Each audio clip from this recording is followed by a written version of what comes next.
Hey everyone, in this video I'll show you how to find the average in Excel step by step. Click on the cell where you want the average result to appear. This can be any empty cell in your worksheet. Typically you'd pick one adjacent to or below your data range. You'll see the cell get highlighted with a border.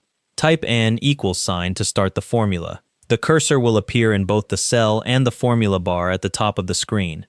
Every Excel formula begins with an equals sign. Now type average, followed by an opening parenthesis.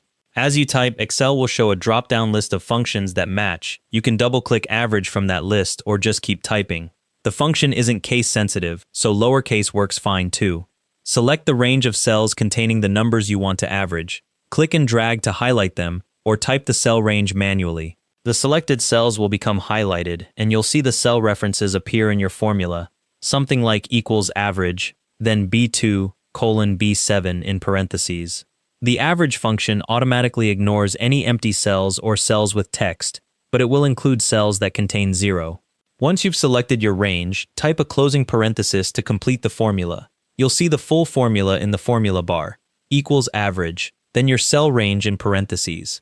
Press enter to execute the formula. Excel calculates the average and displays it in your selected cell. If you change any of the numbers in your original range, the average will update automatically. If you need to see the formula again later, just click on the cell containing the average. The formula will appear in the formula bar at the top. The formula syntax is always equals average, then your range in parentheses. So if you wanted the average of cells A1 through A20, you'd write equals average, then A1:A20 in parentheses. The colon tells Excel to include all cells between the start and end points. Thanks for watching.